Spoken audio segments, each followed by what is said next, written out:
Praise all for the glory of God po. Magandang umaga po sa bawat isa. Isang karangalan ko po, Bishop, na makarating at magamit ng Panginoon sa iglesyang ito. Purihin po ang Panginoon. Kala ko po nagbibiro lang si Bishop nang sinabi niyang iimbitahin kita. Hindi ko ho yun tinake seriously. Akala ko kasi po ay nagbibiro lang siya. But praise God, I'm so honored for God's glory na ako po ay narito na ngayon sa inyong harapan. For God's glory. Amen? Kanina pong pinapanood ko yung mga bata at ang topic ay patungkol sa pastor. Gusto ko na pong umiyak. Alam niyo ho, pagdating sa pastor, malambot ang puso ko. Kasi alam ko ho ang hirap ng pastor. Naranasan ko po personally kung paano maglingkod, magsimula ng gawain ng Panginoon.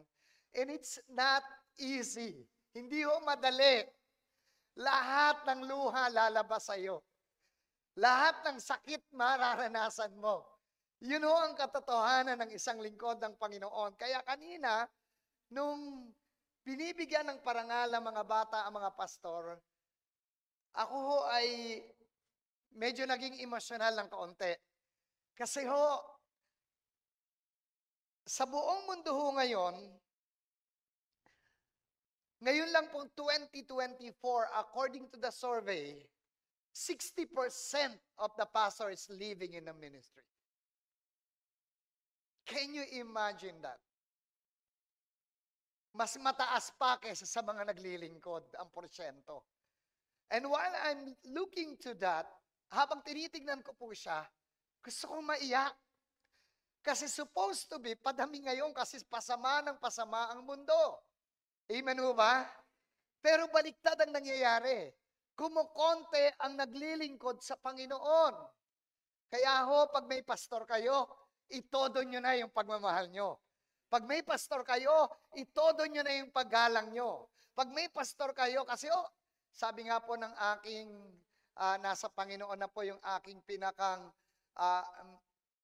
fathering. Si Bishop Ramos po ang fathering ko. Actually, nung namatay po si Bishop at namatay si Mami, naghanap ako ng somebody that will cover me. Kasi walang Lone Ranger. Wala akong solo. Hindi pwede yun. Karamihan ng nagsosolo, bumabagsak. Karamihan ng akala niya, kaya niyang mag-isa, bumabagsak ko. Kaya, nung namatay po sila at kinuha ng Panginoon, sabi ko, Lord, I need somebody to cover me. I need somebody to pray for me. I need somebody na yung pag meron akong kailangan, meron akong gustong ibukas, matatakbuhan ko. Amen po ba? Kasi kami mga pastor, ang hirap ng buhay. Kung meron kaming 10,000 o 1,000 o 100 mang miyembro, lahat yun pwedeng umiyak sa amin. Pero hindi kami pwedeng umiyak sa inyo.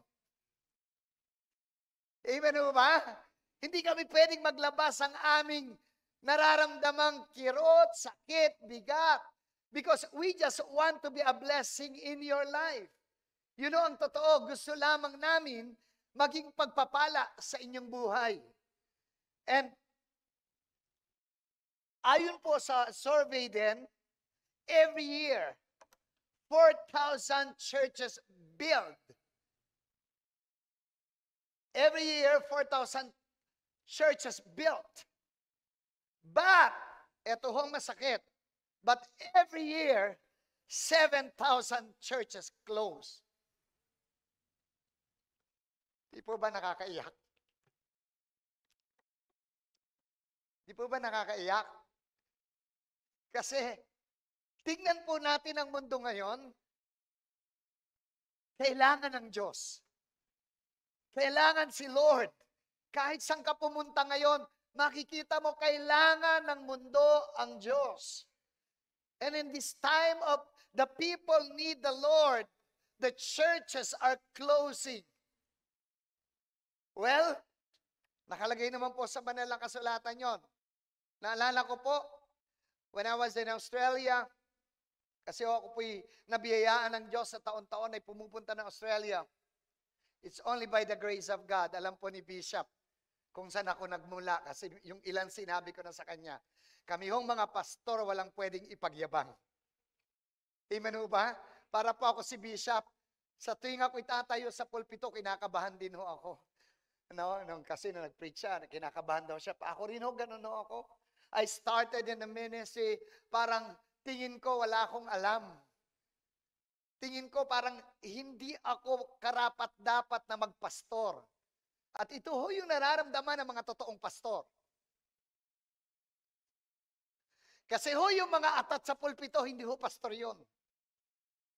Sa totoo lang, yung mga gustong-gustong tumayo sa pulpito, yung mga gustong-gustong nasa limelight, yun ho yung mga walang calling. Tahimik ah. Hello! Andiyan mo ho ba kayo? Madali lang mo makita ang may mga calling. Pag-atat sa pulpito, walang calling yon. Kasi hindi niya nauunawaan kung gaano kahalaga at gaano kaimportante at gaano kataas ang kanyang pananagutan pag siya'y tumayo sa pulpito. Amen ho ba? Pero pag naunawaan natin kung gaano kalaki ang responsibilidad at gaano kalaki ang ating pananagutan, hindi tayo magnanasang tumayo sa pulpito. Yun ang totoo. Kaya nga ho, yung may mga calling, eto kadalasan yung ayaw. Basahin niyo ang Bible. Anong sabi ni Moses? Aaron na lang. Mas magaling siya sa akin. Anong sabi ni Jeremiah? Panginoon, anong sasabihin ko dyan? Bata pa ako. Kaya kapag ka ang tao at sa pulpito, wala hong calling yun. Hello? Nandiyan mo ba kayo?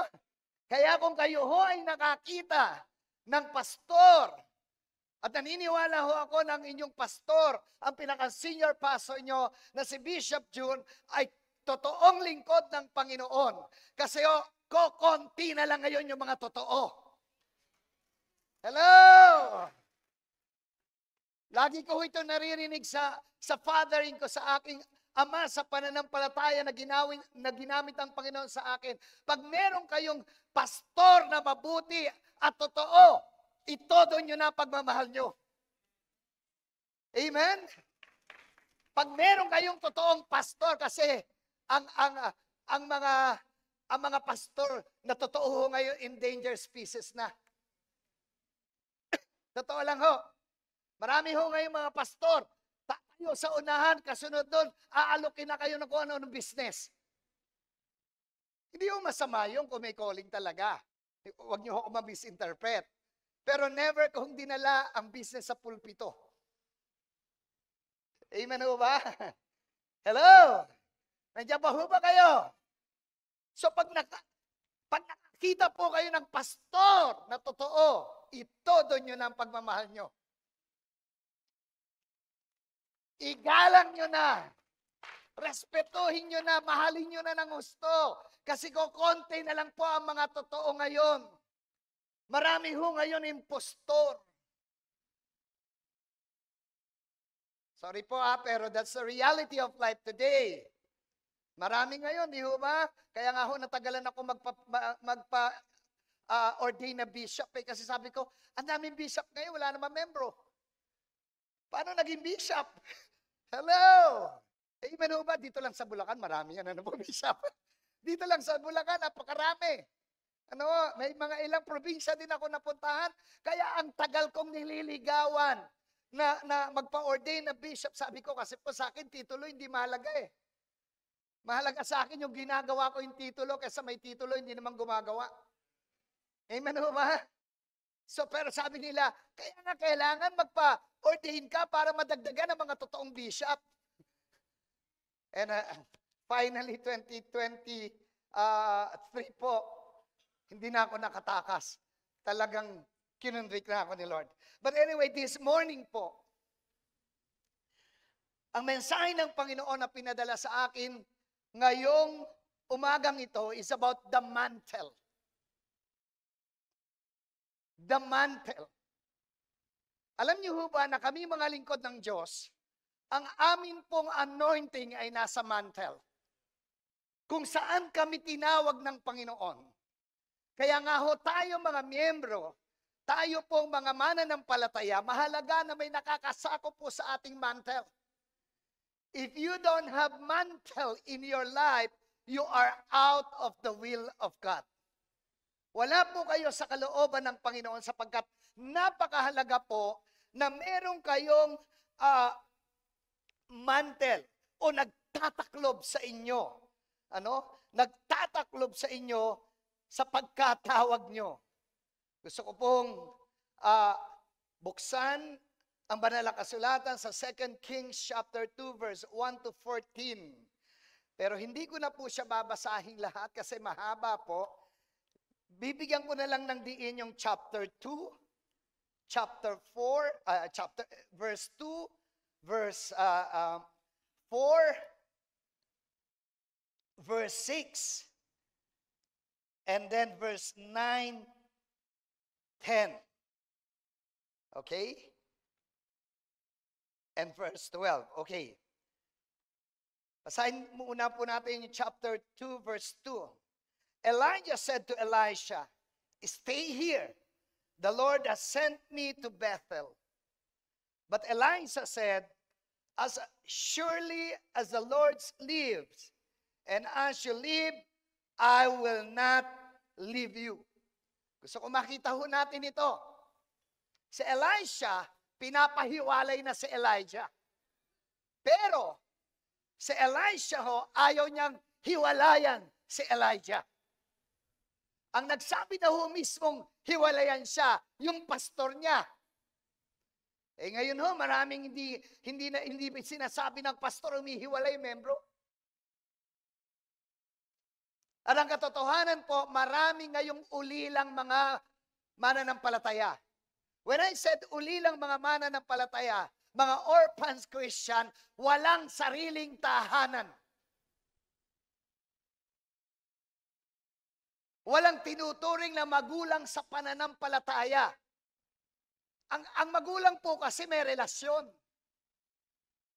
Hindi lang as a pastor. Kaya nga ho, kung titignan ho natin sa Bible, ang binubuo ng Panginoon ay hindi lamang ho basta church. Kundi ang binubuo ng Panginoon ay pamilya ng Diyos. Pamilya. Bakit ko ho nasabi? Namatay si Kristo sa krus ng Kalbaryo para tayo hong lahat ay mapalaya, maligtas, malinis sa lahat ng ating kasalanan at tayo po ay muling maging anak ng Diyos. So kung ang pinag-uusapan ho dito ay yung pagbabalik ng anak sa ama, ang pinag-uusapan dito ay pamilya. Amen ho ba? Pamilya. So dito po ko kukuhanin ang mensahe ng Panginoon na ibinigay po sa akin para sabihin sa inyo. Tayo po muna ay pumanalangin. Minamahal namin Diyos ang makapangyarihan sa lahat. It's not by might, nor by power, but by your Spirit alone, O God. At sa umaga pong ito, Panginoon, minsan pa inaari po ng iyong lingkod na wala ako magagawa. Ikaw ang siyang Diyos na makagagawa. Ikaw ang Diyos na gagawa sa aming kalagitnaan. Kaya nga po hinihiling po namin na ikaw po ang siyang mangusap, ikaw ang siyang kumilos, ikaw ang siyang magsalita, at ikaw po ang siyang gumawa sa umagang ito. At inaangkin po namin na bago matapos ang mensahe, ikaw na po nagsalita at kumikilos sa bawat buhay ng bawat isa at mapagpapala sa pangalan ng aming Panginoon. Salamat po, Ama. Angkin po namin ang tagumpay sa pangalan ni Jesus. Amen and amen and amen and amen. So dito, in verse 2, sabi ni Elijah, ni Elijah, humiwalay ka na sa akin, Elisha.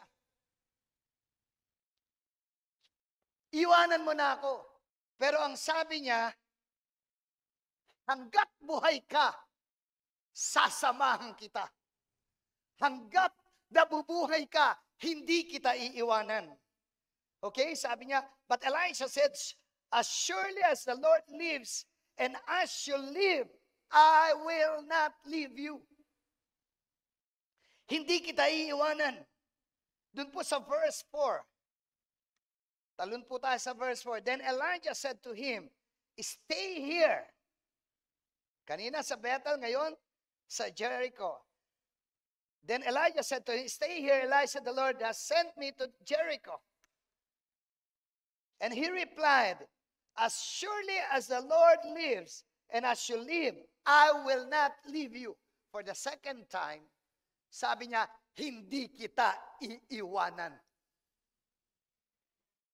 Meron ho bang mga ganun dito? Hindi nyo iiwanan ng pastor nyo? Amen? Kahit ano mangyari, amen? Alam nyo ho ba ang nagpapasigla sa puso namin mga pastor? Hindi naman ho yung mga material na binibigay nyo eh. We thank God for that. Ina-appreciate po namin yung mga bagay na yon.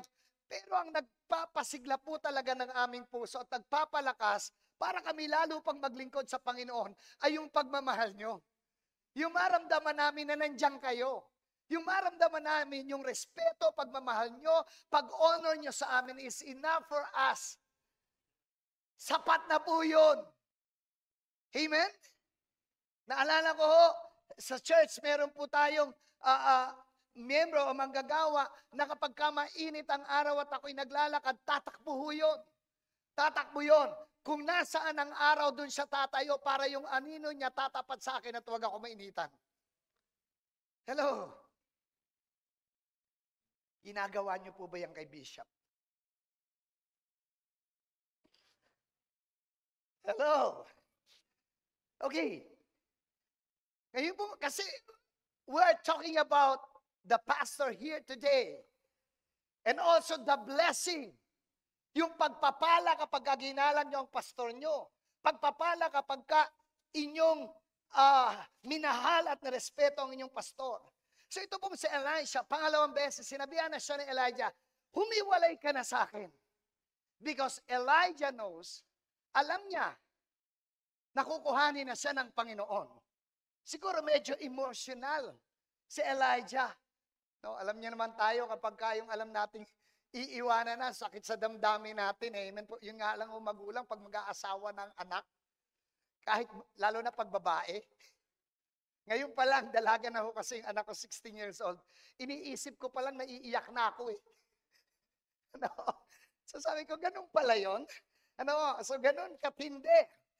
So siguro ganun yung damdamin niya. Kukuhanin na ako ni Lord. Gusto, ayoko makita yung emosyon niya.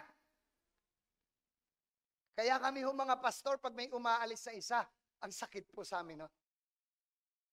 Isa lang yun And it's biblical. Sabi ni Lord, hahanapin yung isa. Iiwanan yung 99 para lang hanapin yung isa. Yung po ang puso ng pastor. Kaya sabi nung bata, hindi makasarili eh. Yung ibang iniisip. Okay, verse 6. Then Elijah said to him, stay here. The Lord has sent me to Jordan. O sa Jordan na ngayon. And he replied, as surely as the Lord lives, and as you live, I will not leave you. So the two of them walk on. Wow. Pangatlo, sabi ni Elijah, humiwalay ka na, Elisha. Lumakad ka na lang sa'yo. Iwanan mo na ako. But Elisha insists, hindi kita iiwan. Alam nyo, nakakahanga po at tumitibok ang aming puso pag may mga ganong miyembro. Yung maririnig namin, hindi ko po kayo iiwan, but sad to say, most na nagsasalita ng ganon yun ang umaalis. Hello! Alam nyo, nakakatakot maringgan ng ganon ng isang tao eh. Mas abuti pa yung ginagawa. Kasi kahit saan ako pumunta, kadalasan, na nagsasalita ng, hindi kita iiwan, pastor. Yun yung mga umaalis. Nandiyan pa po ba kayo? Okay, sabi niya, hindi kita iiwan. But in verse 9 po, when they had crossed, Elijah said to Elisha, tell me, kasi hindi siya iniwanan eh. Hindi iniwanan ni Elisha si Elijah. Kaya sabi ni Elijah, sabihin mo sa akin, ano ang gusto mo? Sabihin mo sa akin, ano ang gusto mo? Ano ang pwede kong gawin sa iyo kapag ka ako'y kinuha na? Alam nyo, in verse 10, verse 9, sabi ni Elisha, let me inherit a double portion of your spirit. Doble ng anointing mo gusto ko. Doble ko anong meron ka, ibigay mo sa akin. Amen ho ba? Sige po, palakpak para sa Diyos. Alam niyo ho ba, ang blessing simula sa taas, bumababa. Kaya pag ang inyong pastor nagkasasakyan, kayo rin ho dapat magkakaroon. Parang yung iba hindi masaya. Parang hindi makapalakpak yung iba. Hallelujah! Because according to your faith, it shall be done unto you. Most of the time, we miss the blessing because we don't believe. Hindi natin natatanggap ang pagpapala kasi hindi tayo naniniwala. You know, one of my testimony, galing ho ako, ang pamilya ho namin galing sa mayaman, naghirap. Kasi yung tatay ko lahat ng erol nasa kanya. Lasinggero, babaero, butangero, basagolero, lahat ng ero nasa tatay ko. So naghirap kami mula sa mayaman, as in pag umuwi ho kayo sa probinsya namin, isa sa pinakamalaking bahay sa kanto amin ho yun. Ang dami namin lupain. Lahat yun nabenta, ang natira yung 15.8 hectares na nasa Quezon din. Na ngayon ay binalik na ni Lord, nasa aking mga kamay na. For God's glory. Hallelujah. Pero lahat ng ari-arian namin nawala at naghirap kami. But you know, this is my testimony. I honor my pastor. I honor my pastor. Hallelujah. Ako ho kasi, ito nakikita nyo ngayon, ang layo-layo noon ng itsura ko. Sobrang payat ko ho. Mukhang adik. Kaya yung asawa ko ayaw sa akin. 11 years kong pinanalangin yung asawa ko. 4 na beses akong tinanggihan ng asawa ko. Sabi ng asawa ko, I love you as my friend because we're friends. Sabi niya, but I don't love you as a lover. Di ba? Pero buti na lang, nung kabataan ko, hindi ako masyadong ma-emosyon. Ang focus ko nasa Diyos.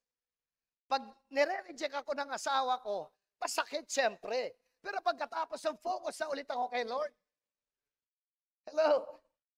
Kaya kung mga may kabataan ditong naapektuhan ng mga pag-ibig na yan, iligo mo yan. Tanggal yan. Hello!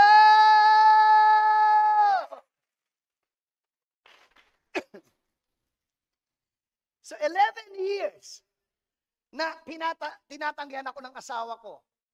But I thank God, on the 11th year, may word si Lord sa akin, simula ho nang pinag-pray ko siya, specific, may word ng Lord sa akin, kaya hindi ko binitawan.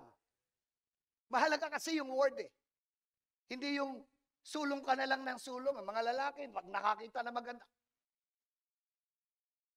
Mga babae naman, pag nakakita ng gwapa.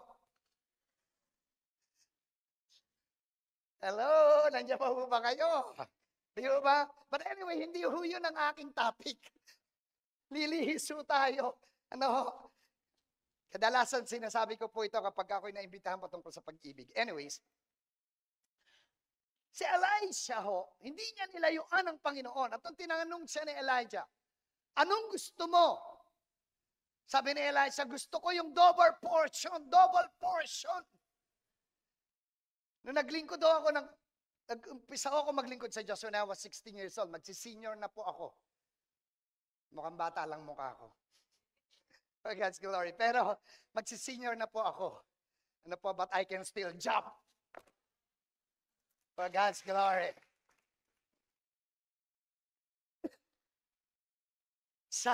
Sabi ng, nung ako'y nagsimula maglingkod sa Panginoon, 16 years old, sobrang payat ko ho.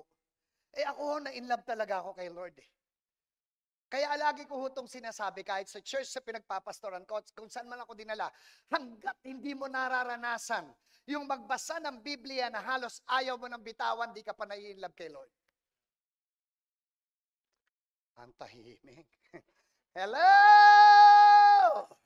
Hanggat hindi mo nararanasan, pambihira, yun ang cellphone mo, hindi mo mabitawan. Pagising mo, cellphone agad ang kuha mo. Sino ang una mong tinitinan kung sino nag-message? Yung mahal mo.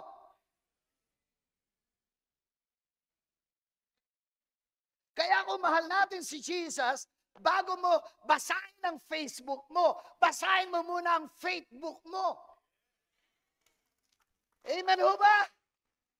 Kasi mahal natin si Jesus eh. Amen? So, naranasan ko ho yung hindi ako napapansin. I was rejected in terms of my call. Hindi ako masyado napapansin kasi yung mga kasabayin ko, napansin lang ako kasi, ang tawag ho sa akin ng puspos. Si puspos yan. Naku, pag yan, puspos for God's glory. Ang tawag ng mga, hindi naman ho ako nagpasabing ganun, yung membro mismo ng church, yun ang tawag sa akin, si puspos. Hindi ako kilala sa pangalan ko, kilala ko sa salitang puspos. Pag nag-testimony na ako, palakpakan yung mga membro. Ayan yan, nakaka-bless yan si puspos. Ayan si puspos. Hello! Di ba ang sarap pakinggan? Kaya saan naman mapapakinggan mo? Ayan na naman yan ako. Balik sa dating ugali yan. Hello! Nandiyan ba ho ba kayo? Di ba But, you know, there are times, pag nag-e-exhort ako, kasi sabi ng leader ko, ikaw mag-exhort. So mag-e-exhort ako sa Bible study, may elder. Pagkatapos ko mag-exhort, sabi ng elder, alam mo, pastor na pastor ka. Pero alam niyo, every time na maririnig ko yung pastor na pastor ka, ang feeling ko parang nahihiya ako. Hindi ho yung, hello? Kasi may mga ganyan ngayon eh. May mga ganyan ngayon na mukhang pastor pa lang. Feeling niya, pastor na siya. Hello? Amen ho ba? Meron mga ngayon, kapag ka nangaral at medyo natatat sa mga tao at umiiyak, hello? Hindi kayo nagpapaiyak sa tao ang Diyos. Amen ho ba? Wala kaming kakayanan. Kami ho mga pastor, wala kaming kakayanan magpaiyak. Wala kaming kakayanan magbago. Ang Diyos ang nagbabago.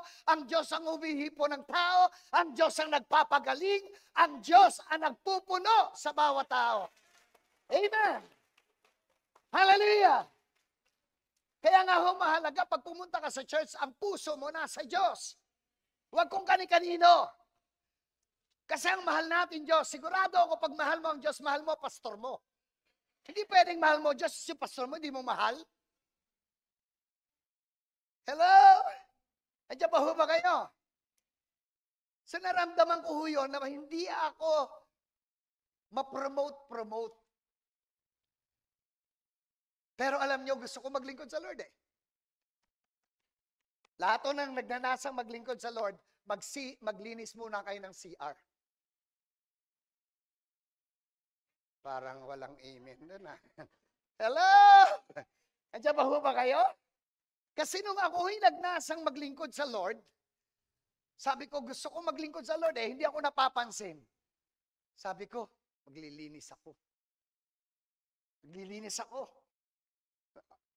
Kami ho nun, Kentucky Fried Chicken ang pinag-servisan.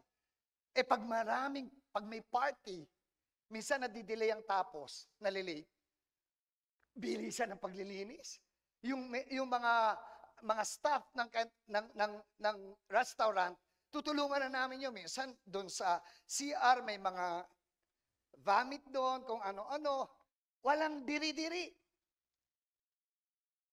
Ang saya mong naglilingkod. Hindi ko naranasan yung, Ako na lang nang ako ang naglilinis dito. Wala na bang iba? Kasi kaya yun, ngayon tinitingnan ko yung ganun eh. Pagka yung masilip, naku, hindi yan pwede sa leadership.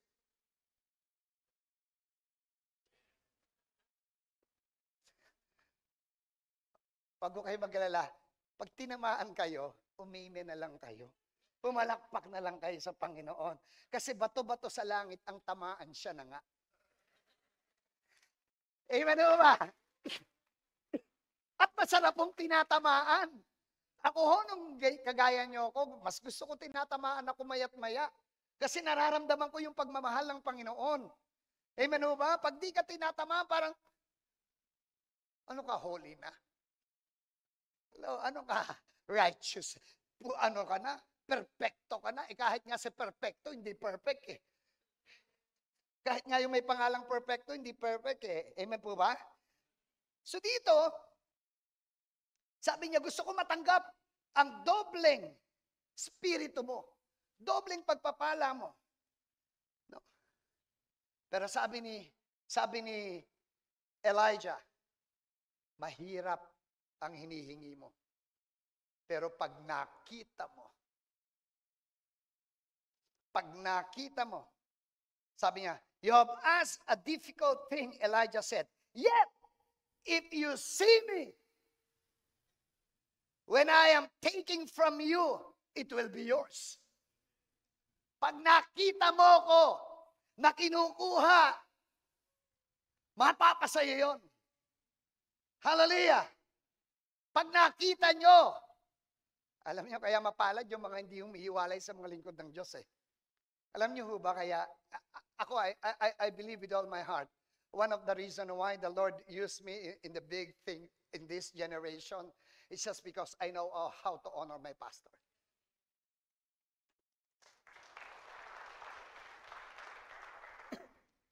Kasi nung ako'y nag-uumpisa pa lang, pag ang pastor ko, o kahit hindi pastor, manggagawa, doon ako sumasama sa mga meron ako makukuha.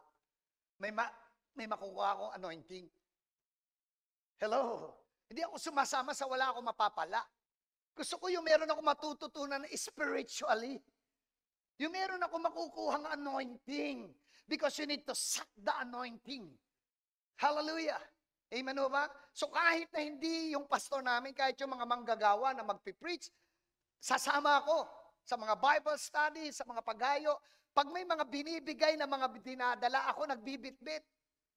Kahit na hirap ako, sabihin ng pastor o kaya ng manggagawa, akin na yung iba kasi nahirapan ka. Ay, hindi po. Kaya ko po. Pero ang totoo, hirap na ako. Pero hindi ako nagre-reklamo. Ang saya-saya ko. Ang saya-saya ko na naglilingkod sa Diyos. Naalala ko noon, every Tuesday, Thursday, Wednesday, hahakutin namin lahat ng instrumento. Pati sound system, noong palakihan ng mga speaker, di ba? Noong palakihan Pag hindi malaki speaker mo, pangit. Hindi kagaya ngayon, paliitan, di ba? Noon, ang bigat. Every Tuesday, Thursday, nagbubuhat ako. Never kong naisip, bakit ako lang nang ako? Bakit ako lang nang ako nagbubuhat? Wala na bang iba? Diba? Yung iba, ganun. Minsan lang nakapagbuhat. Ang laki ng katawan nun, ba't di nagbubuhat? Hello? Di ba? Never kong naisip yon. I thank the Lord for that. Ano? So sabi ni Elijah, pag nakita mo akong kinuha, tatanggapin mo ang hinihiling mo. In verse 13, Elisha then, in verse 11, as they're walking along and talking together, suddenly a chariot of fire and horses of fire appeared and separated the two of them. And Elijah went up to heaven in a whirlwind. Elisha saw this and cried out, "My father!" You see? Elisha said, "My father." He cried out, "My father."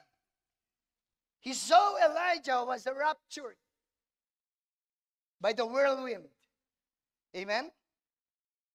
Then in verse 13, Elisha then picked up Elijah's cloak. Pagkatapos niyang makita, merong kinuha at pinulot si Elisha. Listen, this is a revelation. And I want you to receive the revelation. If the church saw the man of God in his life, pag nakita mo ang lingkod ng Diyos sa iyong buhay, hanggang sa huling sandali, you receive a special blessing.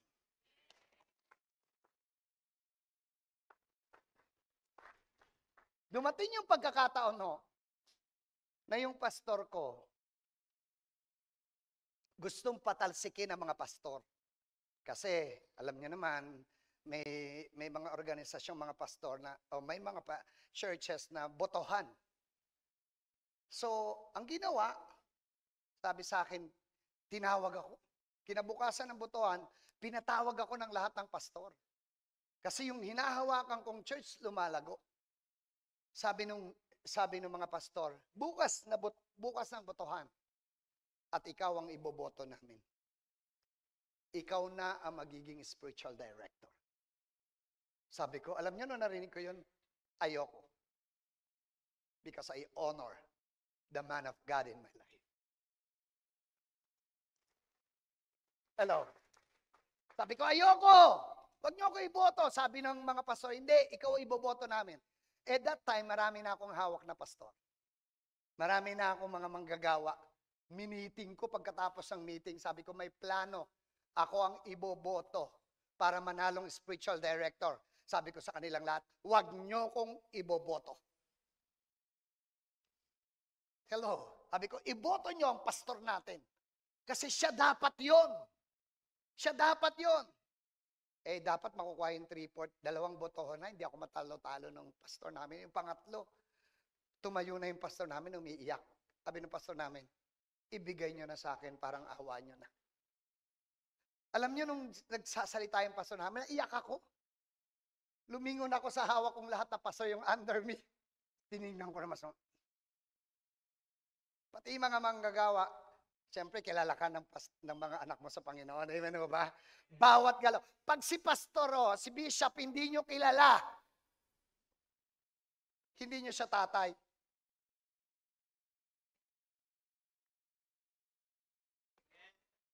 Kasi yung tatay, kilala yan ng anak. Kahit malayo pa yan, tatay ko yan. Sa gewang na lang ng kamay, tatay ko yan. Yung lakad na ganyan, tatay ko yan. Amen o ba? Boses pa lang, tatay ko yan. Kahit di mo nakikita, amen ba? So, kilala. Kilalang kilala. So, tinignan ko lahat ng under kong pastor. Sabi ko doon sa mga, wag nyo ko iboboto by eyes. Si pastor ang iboto nyo. Alam nyo, natalo ko sa isang boto. Kasi pangatlo na, hindi pa rin nakukuha yung 3/4 eh. So, ang ginawa na lang, kung sinong lamang, siya. Isa lang ang lamang. Eh, paano kung bumoto ko sa sarili ko? Tay na kami.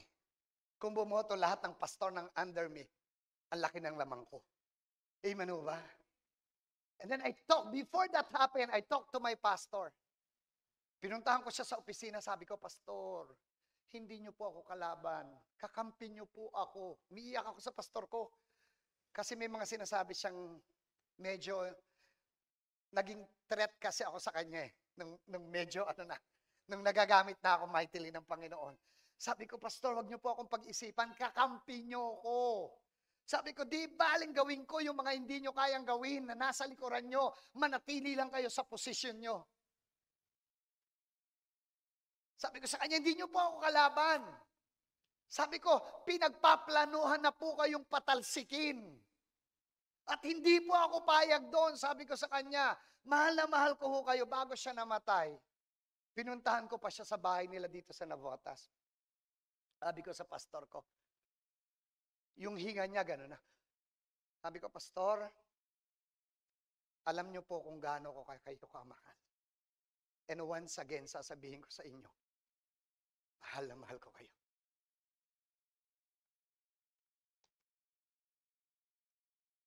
And I believe, one of the reason why ako'y pinagpala ng Panginoon sa tawag ko is because I know how to honor my pastor.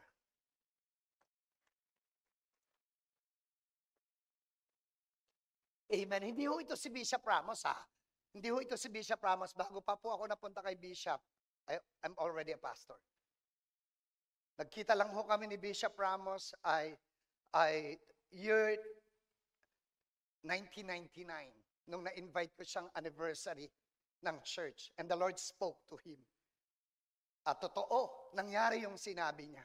For God's glory. And since that time, namatay na yung pastor ko, sa kanya ako nagpasakop. Sa kanya ako nagpa-cover. And I received the blessings of God for the glory of the living God. Hallelujah. Si Elijah ho, hanggang huling hininga. Hindi niya, si Elisha hanggang huling hininga, hindi niya iniwanan si Elijah.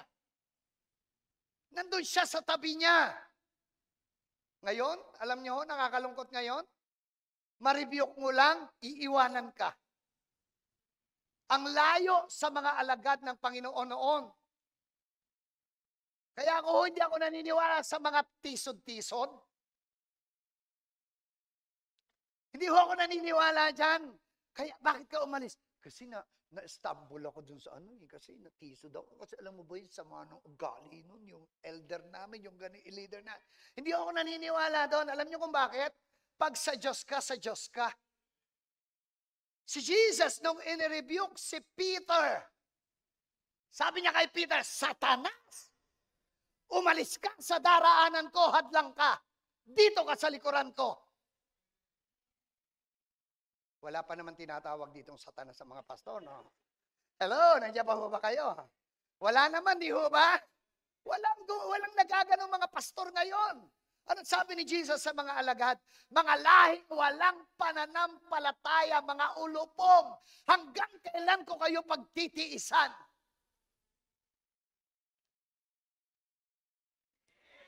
Tapos ngayon, ni-rebuke mo lang, ay, kapatid, medyo ayusin mo yung damit mo. Makaalis na nga sa church na yun, pati damit ko pinapakialaman.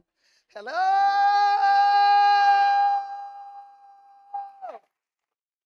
Nandiyan ba ho ba ngayon? Trabaho ho namin yun. At tandaan nyo, ang mga pastor hindi nagpapatama. Nandediretso ho kami. Hello! Ulitin ko ho. Ang mga pastor ho, hindi nagpapatama, nandediretso ho kami. Kasi kung anong kailangan nyo, yun ang ibibigay na mensahe sa amin ng Panginoon. Hindi ho ibibigay ng Diyos sa amin ang hindi nyo kailangan. Kung nangaral ng pastor ng pagmamahal, ibig sabihin, kailangan nating magmahalan sa bawat isa. Kung nangaral lang ng Diyos, ang pastor ng pagpapatawad, ibig sabihin, kailangan nating magpatawaran. Amen ho ba? Hindi ho kami nagpapatama, nandediretso ho kami. At kaya ka nasasaktan kasi may sugat ka. Hindi ho masakit pag walang sugat. Pero pag yung sugat nadanggil, ouch! Kaya tingnan niyo yung mga nagre-react. Pag may preaching, yung tinatamaan. Hello! Nandiyan ba ho ba kayo? At gusto kong sabihin sa inyo, mas gusto nga namin tinatamaan kayo. Kasi habang tinatamaan kayo, ginagamot ng Diyos ang sugat nyo. Inaayos ng Diyos ang katatayuan nyo. At yun ang gusto namin gawin. Kasi yun ang trabaho namin. Mag-ayos ng sugat. Pagalingin. Tumulong na tumayo ang makasalanan at maging banal. Amen ho ba?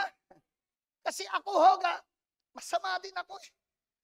Sino ho bang pastor na nagsimula sa mabuti? Wala naman. Lahat ng naging pastor. Lahat tayo makasalanan, walang tayong pwedeng ipagmalaki sa harapan ng Panginoon. Naku, ay wala pa ho ako sa ano, pero dadalian ko. Dadalian ko na lang ho. Ilang minuto na lang ako. Okay. Gusto mo ba unawaan nyo to? Makita natin, ang pastor ho ay regalo ng Diyos at mula sa puso ng Panginoon. Sabi ho yan ng aklat ng Jeremiah. Bibigyan kita ng pastor na mangangalaga sa iyo mula sa aking puso. Kaya ang pastor nyo galing yan sa Diyos.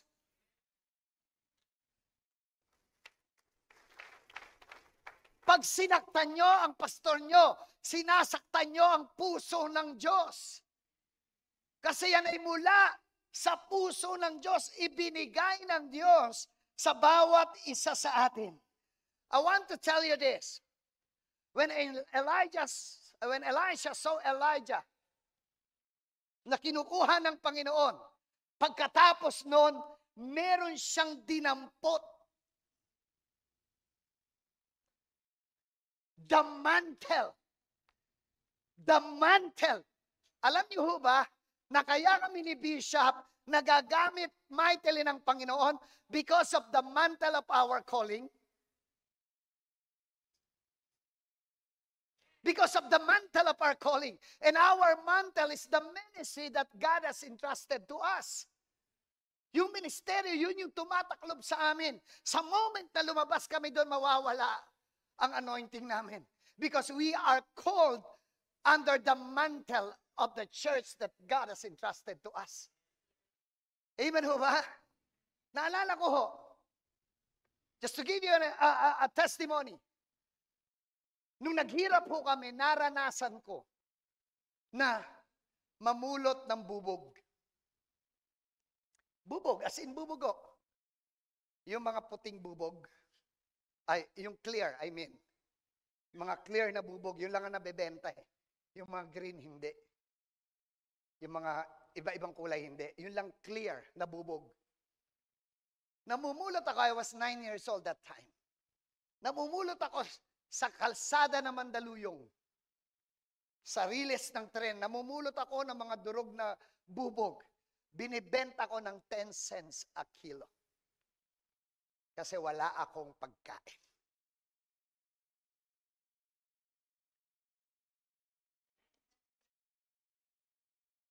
Aakalain nyo ba na ang batang namumulot ng bubog ay nakatuyo ngayon sa inyong harapan at ginagamit ng Panginoon mightily for His glory? Hallelujah! Hallelujah! I want to tell you this because I honor my pastor. Alam nyo, naalala ko noon, hindi na ako kailangang utusan ng pastor ko.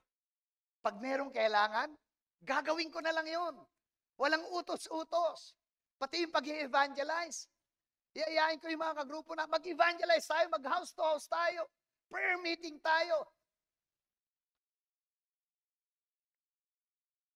Pag may kailangan yung pastor namin, hindi ko kailangan utusan. The Lord spoke to me, do it. Alam niyo ho ba, bawat gawa nyo, kahit maliit, para sa Diyos at sa lingkod ng Diyos, may karampatang pagpapala. May karampatang biyaya. Hallelujah. Elisha pick up the mantle. Kinuha niya. Mga kapatid, ang mantle nyo ho dito ay ang church ng El Elyon ministry, Christian ministry. Yan ho ang mantle na binigay ng Diyos sa inyo. I'm always telling to the church that I pastor, alam nyo, pag lumabas ako sa mantle na pagkatawag ng Diyos sa akin, yung anointing ko, hindi ko na mabibitbit. Because my anointing is under JCPSMI. That's my mantle. Marami akong kilala na song leader, nakapag-compose, ginamit mightily ng Panginoon. Nung ginagamit na mightily, ginamit yung pastor niya para introduce. Nung mightily ginagamit na, humiwalay. Ano nangyari? Bumabagsak. Ilan na yan? Ang daming yung mga kilala. Yung mga kilala, pag ginawa yun, bumabagsak, nawawala. Yung anointing, hindi na nagpo-flow. Why? Because your anointing is under the mantle kung saan ka tinawag ng Panginoon. Habang ikaw ay nananatili sa mantle ng pagkatawag ng Diyos sa iyo, kung ano yung pagpapala ng pastor mo, yun ang magpo-flow sa iyo. Pag ang pastor mo ay pinagpala, ikaw rin mapapagpala. Pag ang pastor mo nakatanggap ng mga biyaya, ikaw rin makakatanggap ng mga biyaya. Amen? Why do we miss the blessings of God? That's the question. May mga, bakit po ako? Wow, take a look at yourself. Kasi ako ho, buhay na buhay sa akin. Gusto kong ipaliwanag ngayon sa madaling pamamaraan, the members, the Christian, need a fathering.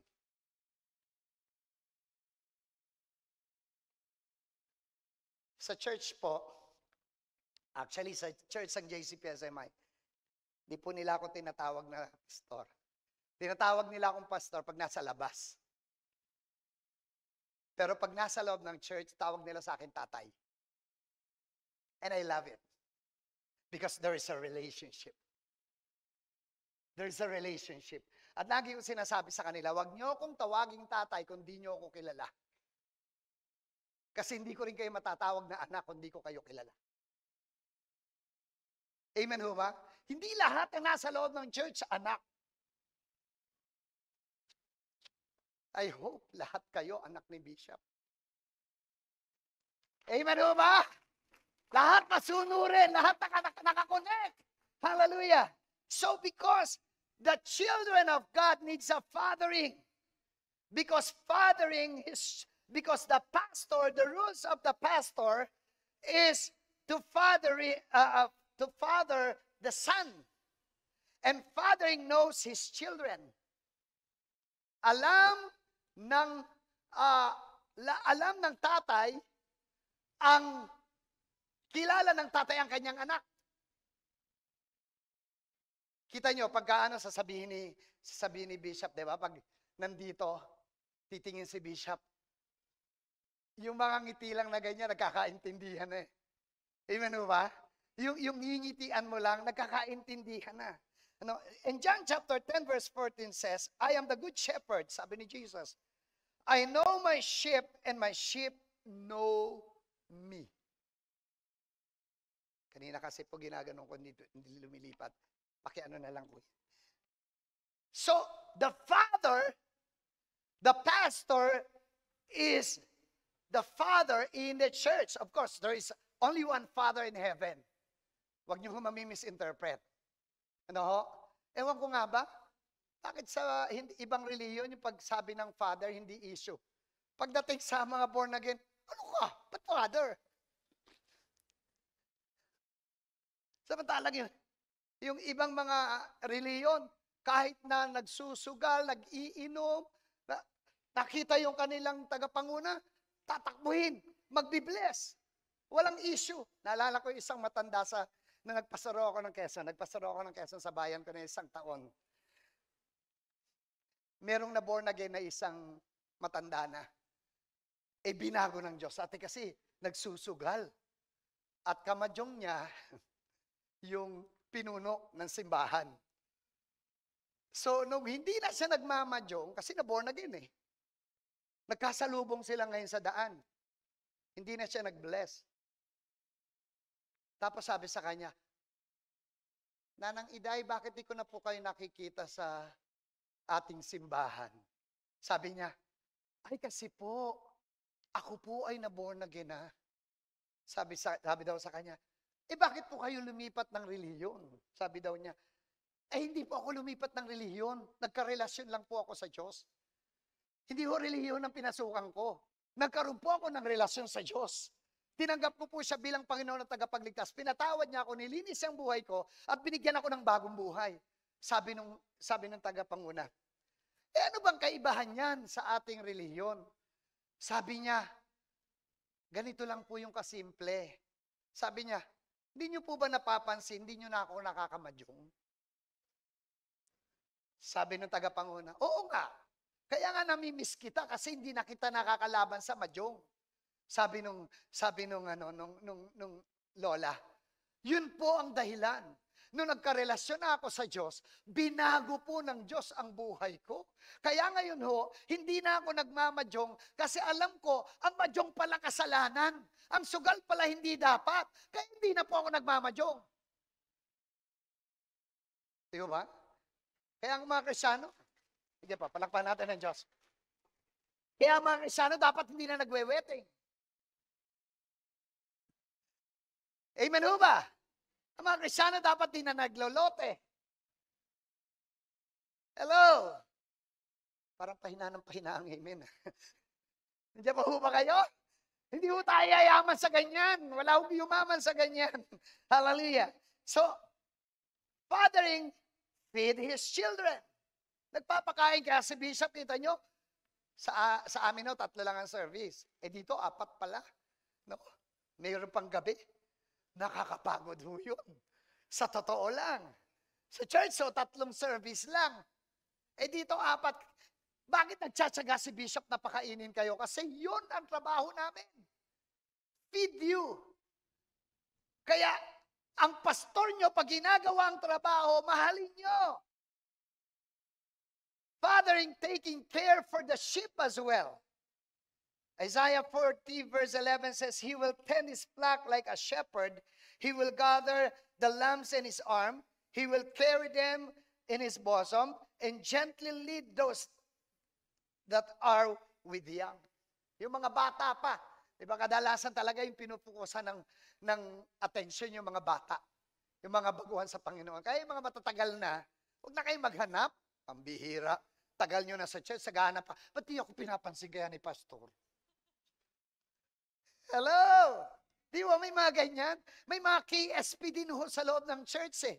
Gusto laging napapansin, gusto laging tinatapik, gusto laging sinasabihan ng ay. Hindi ho, pag matagal na ho kayo, kasama na kayo ni pastor na mag-aasikaso. Hindi na ho kayo aasikasuhin. Kasama na kayong mag-aasikaso. Amen ho ba?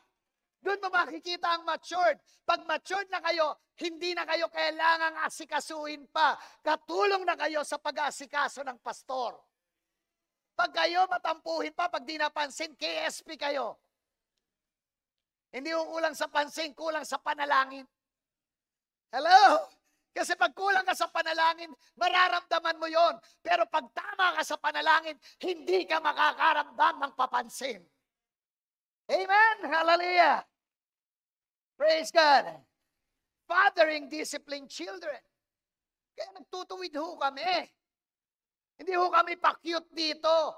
Na kung ano yung gusto nyo, yung nasasabihin namin. Gusto nyo parang kinikiliti kayo. Ang ganda. Tapos tinatamaan kayo. Yan na naman si Bishop. Ako na naman, sa akin na naman nakatingin si Bishop. Kami ho, tumitingin kami sa lahat. Kasi gusto naming makita ang gawa ng Diyos sa buhay nyo. Proverbs chapter 3 verse 12, For whom the Lord loves He disciplines. So pag dinidisiplina ka, mahal ka. Just as a father disciplines the son in whom he delights. Diba? Kaya kami ho, gusto namin yun. Halika na. Alam nyo, pag napansin kayo ng tatay nyo sa spiritual, mapalad kayo. Wag ho kayo magtatampo. Kapag tinutuwid kayo, huwag kayo magtatampo. Alam nyo sa church, nakakatawa minsan, di ba? Noon kasi, pag nagsuot ka ng butas, nakakahiya. Tama ho ba? Lalo na yung mga kasing edad namin, nila Bishop, yung medyo may edad na ng konti. Huwag daw matanda kasi masakit daw pakinggan. Yung mga umiidad na. Nung bata pa kami, pagka kapranggot lang na butas, sasabihin ng nanay mo, halika nga ditong bata ka, may butas ang suot mo, nakakaya sa mga kapitbahay, pag nakita yan, baka sabihin, pinapabayaan ka ng magulang mo. Ngayon, baliktad. Ngayong baliktad, ang ganda ng pantalong bubutasin. Hello! Bubutasin. Hello! Nandiyan ba ho ba kayo? Nandiyan ba ho ba kayo? Yung mali nagiging tama at yung tama nagiging mali. We are in the last days. We are in the last days. Yung pangit, pinapaganda ngayon sa tingin ng tao. At yung maganda, pinapapangit. Hindi yun ang trend eh. Hello? Nandiyan ba kayo? Kami mga pastor, nagdidisiplina kami. Ako nga ho, pagka merong nag-worker, nakita ko makapal ng buhok, sasabihin ko, pagupit ka ng buhok, ang pangit na. At pagka isang linggo ulit, nakita ko ganoon pa rin yung buhok. Pag di ka pa nagpagupit, ako na magugupit sa iyo. Hello? Kasi pag mahal mo, diretsahan eh. Pag mahal mo, itutuwid mo yan. So pag ang pastor nyo ho, si Bishop, nagsalita sa inyo, mahal kayo. Ibig sabihin, mahal kayo, ayaw niya na kayo ay mapahamak. At ito ang kasama sa aming trabaho. Kayo ay idisiplina. E ano naman ang trabaho ng anak? Son know his father. Sabi ng John chapter 10 verse 14, and I'm the good shepherd. Sabi ni Jesus, I know my sheep and my sheep know me. Kilala niyo po ba si Bishop? Kilala niyo po ba? Pag di niyo po kilalang ang inyong tatay sa pananampalataya, nakakahiya ho yun. Nakakahiya ho yun. Ako, I'm always, I'm full of joy kapag tinatawag kang tatay at alam mong totoo yun sa puso niya. Ang sarap pakinggan. Amen mo ba? So yung anak, tinuturing niya magulang ang kanyang pastor. Hindi niya binabaliwala.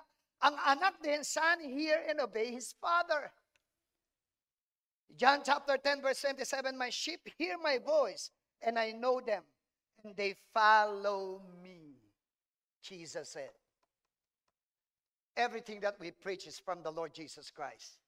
Everything that we preach is from the Word of God. So ano man yung ipangaral namin sa inyo, sundin nyo po at kayo'y mapapatama.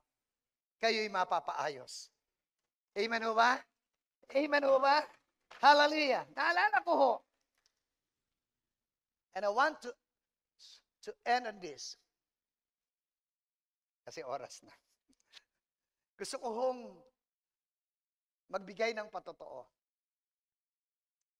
Nung tinawag ako ng Panginoon, sobrang nandun po kami sa bagsak. Alala ko, 2 lang pantalon ko. Isang maong at isang pang formal. Yung polo ko, ganun din. Nagkaroon ako ng long sleeve noon, naregalo pa ng ng mga kapatiran na may mga trabaho. But I was so active in serving God. Yung pastor namin, I thank the Lord for his life. Sabi nga, ngayong kami mga pastor na at mga may edad na, nagkikwentuhan kami pag nagre-reunion kami. Bakit ngayon, yung mga kabataan, yung mga mananampalataya, mga matitiso rin, samantalang tayo nun, walang tisod-tisod. Kasi inalala namin, yung pastor namin, magkakaroon kami ng mission. Punta kami ng Bicol. Naka-jeep kami. Mga gutom na kami lahat. Sabihin namin, gutom, pastor. Sabihin ng pastor namin, tabi mo. Nakakita ng bilihan ng pagkain. Tabi mo. Sabi sa driver, tabi mo. So, kala namin pakakainin kami. Ako, mukhang kakain tayo kasi pinatabi ni pastor. Pagtabing ganon, yung pastor namin kumakain lang mag-isa. Kumakain lang mag-isa doon. Doon kami sa jeep, nagtitinginan kami. Sabi lang namin, tinan mo sa pastor, kain ng kain tayo na dito, gutom, hindi tayo pinapakain. But you know what? Bakit ko ito kinikwento? In spite of that, na ginawa yun ng pastor namin, pero hindi nawala ang respeto namin sa pastor namin. Hindi nawala ang pagmamahal namin sa pastor namin. Tapos yung pastor namin kasi, may ilan ang nag-prophecy na hindi talaga siya magkakaasawa. Magiging blessed single siya. Pero gusto niya mag-asawa kasi kamukha siya ni Romeo Vasquez. Yung mga may edad, kilala yun. No, may tsura. Ang ganda pa ng boses. So madaling ma-inlove talaga mga babae sa kanya. Pero ang gusto niyang ligawan, mga Daisy. Daisy 6, Daisy 7, Daisy 8, Daisy 9, mga high school. Pero alam niyo, hindi naging katitisuran sa amin yun. Pupunta yan, maliligaw, 16 years old. Ang unang niligawan nanay, napapasagot niya. Pero pag girlfriend niya na, ayaw na niya. Parang maliligaw lang ba? Masabi lang na, kasi nga hindi niya matanggap na siya, blessed single siya. So maliligaw siya. Ang gaganda ng mga naging girlfriend niya. Mga batang-bata. Natisod ba kami?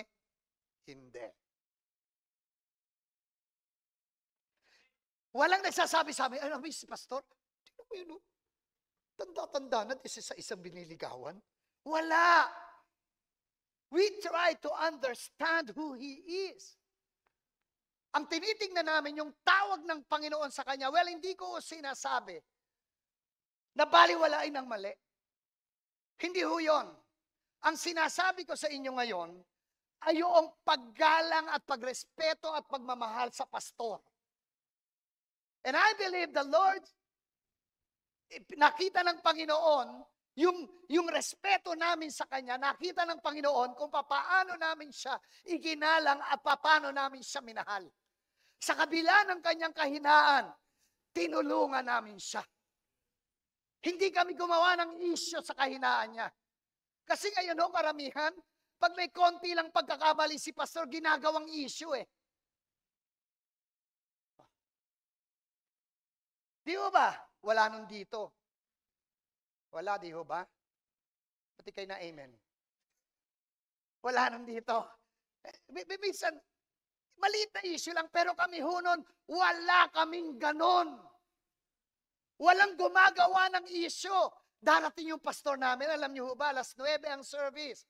1:00 dumarating. Kaya natatapos kami 3:00. Yung song leader namin ganito. Andiyan na ba si pastor? Wala pa. Tuloy! Totoo to. Totoo to. Kasi hindi siya pastor evangelist, siya yun yung call niya. Pero mabait yung pastor namin. Pero lagi siyang late. One time, nagpapastor na ako sa isang lugar, wala pa akong lisensya pagkakasal. Siya magkakasal ngayon. 9:00 ang kasal, dumating 1:00. Naku, 11:00 na ng maga, yung mga ninong nagiinuman na sa labas ng simbahan na kinausap kong pagkakasalan. Yung tata, yung mga ninong nagiinuman na. Sabi ko, maghanap na kaya ako ng pastor na may lisensya. So yung may-ari ng church, kinausap ko yung pastor, sabi ko, pastor, meron po ba kayong lisensya? Kasal nyo na po, wala pa po yung pastor ko. Sabi niya, oh sige. Sabi ng pastor, mga minamahal, bago po natin ipagpatuloy ang matrimonyo ng kasal, gusto kong tanungin kung may tututol. Sabi nung ninong, naglabas na laseta, wala! Tuloy ang kasal! Naawa ako dun sa pastor kasi siya yung nagpagbuntunan. Siguro natakot yung pastor, nakalimutan ng aras. Nung nilabas yung sabi niya, ngayon ay kasal na kayo, kiss the bride.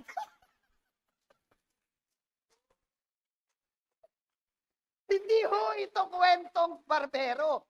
Totoong nangyari to. Why do I need to say this? Kasi gusto ko maunawaan nyo, nung hindi kami natisod. Nung hindi namin tinignan yon. Tinulungan namin yung pastor namin. Kung saan siya mahina, doon kami umaalalay. Hindi namin sinasabi, pastor,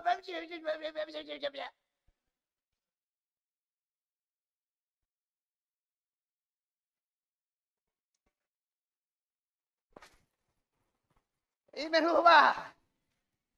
Kaya sabi ko siguro kung buhay pa si pastor at nakikita niya akong ginagamit ng Panginoon mightily at lumalabas ang iba't ibang bansa, tuwang-tuwa siguro yun. Tuwang-tuwa siya siguro. Gusto ko pong sabihin sa inyo, that's the reason why I am blessed. I know how to honor my pastor. I know how to value my pastor. Hindi ko siniraan, hindi ako nagalit, hindi ako nanira. Sa halip, tinulungan ko siya. kung saan siya mahina. Hallelujah. And what happened to me? The Lord bless my life.